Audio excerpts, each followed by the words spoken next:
अभिनेत्री अमृता देशमुख घराघरात पोहोचली ते तुमचं आमचं सेम असं या मालिकेतून. त्यानंतर ती झळकली ते फ्रेशर्स या मालिकेमध्ये. या मालिकेत तिने साकारलेली परी आजही प्रेक्षक विसरू शकले नाहीयेत. तर आता सोनी मराठीवरील महाराष्ट्राची हास्य जत्रा या कार्यक्रमात आपल्या सगळ्यांना खळखळून हसवायला अमृता सज्ज झाली आहे. गेली 6 वर्ष महाराष्ट्राची हास्य जत्रा हा कार्यक्रम आपलं मनोरंजन करतोय. तर आता हास्यवीरांच्या या टीम मध्ये अमृता सुद्धा जॉईन होणार आहे. यावेळी त्या सिरीज मध्ये छोटे छोटे बदल पण बघायला मिळतील तुम्हाला. त्याच्यात काही कॅरेक्टर्स बघायला मिळतील.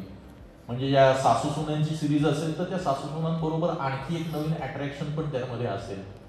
त्याचबरोबर काही नवीन कलाकार सुद्धा तुम्हाला यावेळी हास्य जत्रेच्या सीझन मध्ये बघायला मिळणार आहेत की जे तुम्ही ऍक्टर म्हणून इतर ठिकाणी पाहिले आहेत पण ज्यांना विनोद करताना किंवा विनोदी मंचावर तुम्ही पहिल्यांदाच बघाल.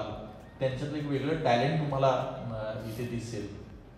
म्हणजे प्राजक्ता चव्हाण जी तुझं माझं सपानमध्ये पैलवान असलेली, म्हणजे पैलवान प्राजक्ता चव्हाण जी खरोखर पैलवान आहे आणि तिने एक नायिकेची भूमिका पण केली होती, ती तुम्हाला हास्य जत्रेमध्ये दिसेल.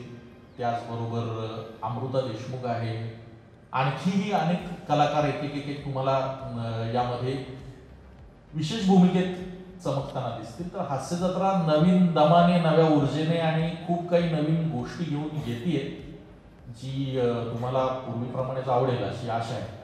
अमृता एक आरजे हे आपल्या सगळ्यांनाच माहिती आहे. याचसोबत तिचा विनोदी स्वभाव प्रेक्षकांना आवडतो. सोशल मीडियावर ती तिच्या विनोदी व्हिडिओजनी चाहत्यांची मन जिंकते. तर आता अमृता महाराष्ट्राची हास्य जत्राच्या नव्या सीझन मधून एक विनोदवीर म्हणून आपल्या भेटीला येणार आहे. तिने हास्य जत्राच्या सेटवरचा अभिनेत्री रसिका वेंगुर्लेकर आणि अभिनेता ओंकार राऊत यांच्यासोबतचा फोटो शेअर केलाय. हे तिघे सुद्धा एकत्र 2016 मध्ये आलेल्या फ्रेशर्स या मालिकेमध्ये होते. तर आता हास्य जत्राच्या निमित्ताने या तिघांचं रियुनियन झालंय. मालिकांसोबत अमृता अनेक सिनेमांमध्ये सुद्धा झळकली. तर तिचा नियम वाटी लागू हे नाटक रंगभूमीवर जोरदार सुरू आहे. याचसोबत बिग बॉस मराठीचं 4थं पर्व सुद्धा तिने चांगलंच गाजवलं. आता महाराष्ट्राची हास्य जत्रामध्ये अमृता काय धमाल करणार यासाठी सगळेच उत्सुक आहेत. तुम्ही सोनी मराठीवरील महाराष्ट्राची हास्य जत्रामध्ये अमृताला पाहण्यासाठी उत्सुक आहात काय? आम्हाला कमेंट्स मधून नक्की सांगा. मराठी टेलिव्हिजन विश्वातील बातम्या, अपडेट्स आणि गॉसिपसाठी तुम्ही सबस्क्राईब करा राजश्री मराठी शोबज.